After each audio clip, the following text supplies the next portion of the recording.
1 Timotius 6 ayat 7 sampai 10. 1, 2, 3. Sebab kita tidak membawa sesuatu apa ke dalam dunia, dan kita pun tidak dapat membawa apa-apa keluar. Asal ada makanan dan pakaian cukuplah. Tetapi mereka yang ingin kaya terjatuh ke dalam pencobaan, ke dalam jerat, ke dalam berbagai-bagai nafsu yang hampa dan yang mencelakakan, yang menenggelamkan manusia ke dalam keruntuhan dan kebinasaan. Ayat 10. Karena akar segala kejahatan ialah cinta uang, sebab uang orang menyimpang dari iman dan menyiksa dirinya dengan berbagai duka. Puji Tuhan, saudara. Ya, dikatakan saudara, sebab kita tidak membawa sesuatu apa ke dalam dunia, dan kita pun tidak dapat membawa apa-apa keluar. Ya. Artinya saudara-saudara,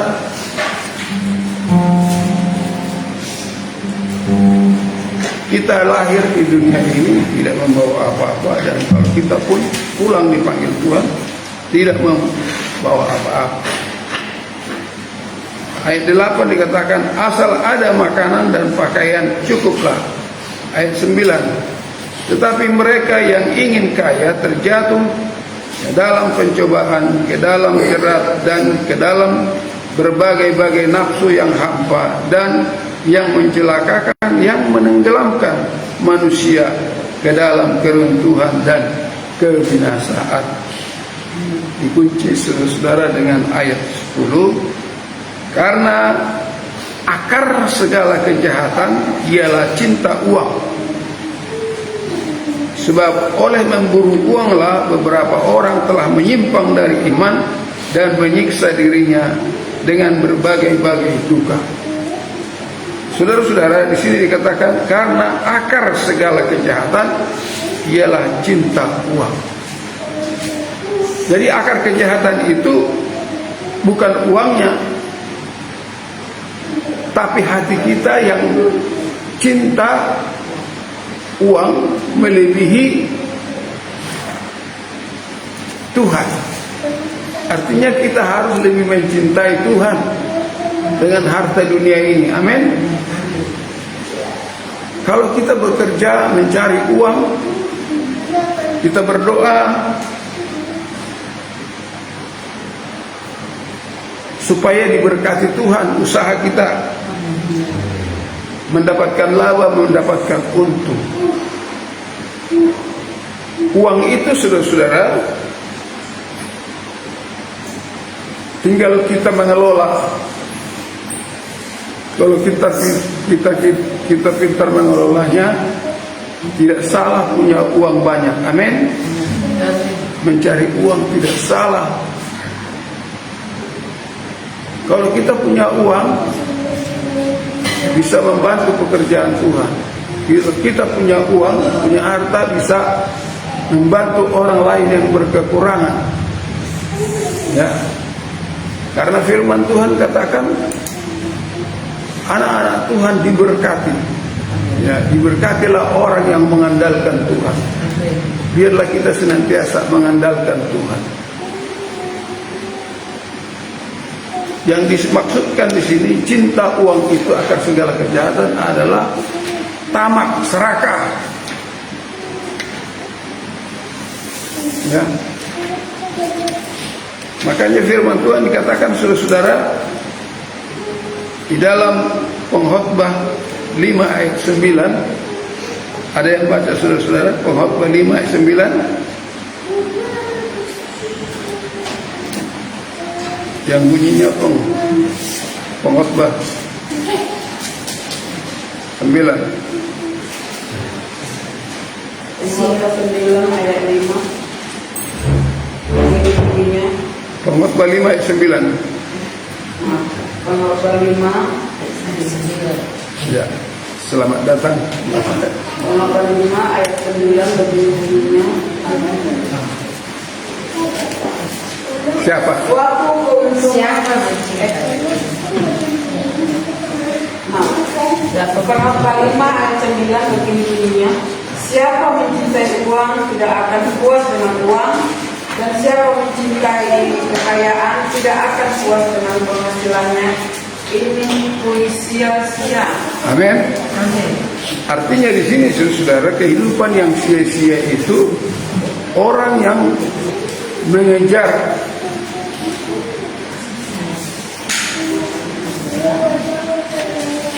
kekayaan, ya.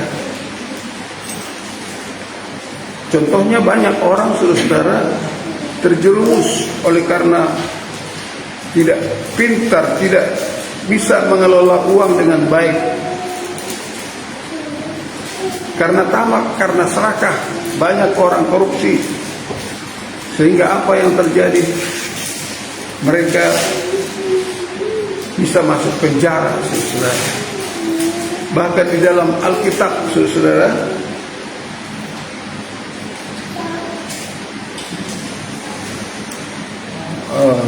Yudas Iskariot, karena dia mencintai uang, ia jual Yesusnya, saudara, ya. Sehingga walaupun dia menyesal, tetapi tidak ada kesempatan bagi dia untuk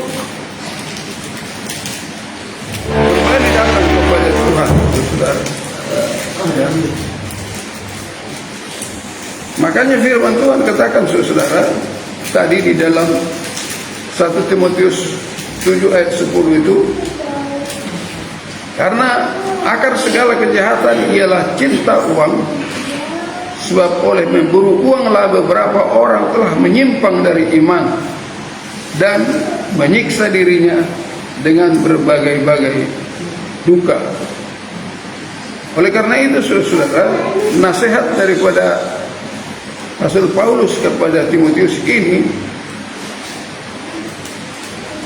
akar kejahatan itu bukan soal uangnya, saudara. Sekali lagi, kita boleh punya banyak uang, tidak salah, karena firman Tuhan katakan diberkatilah orang yang mengandalkan Tuhan. Amin. Ya. Dan dikatakan lagi, sebab oleh memburu uanglah beberapa orang telah menyimpang dari iman dan menyiksa dirinya dengan berbagai-bagai duka. Artinya kita dinasihati jangan sampai kita menyimpang daripada iman. Itu maksudnya. Amin. Ya. Jadi biarlah kita bekerja sesuai dengan pimpinan Roh Kudus. Ya. Saya berdoa sebagai gembala sidang supaya semua jemaat Tuhan di dalam segala usahanya diberkati Tuhan.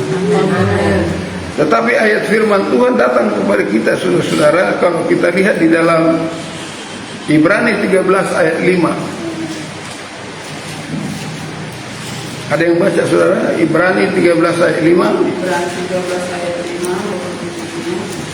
Janganlah kamu menjadi hamba uang, tapi cukupkanlah dirimu dengan apa yang ada padamu.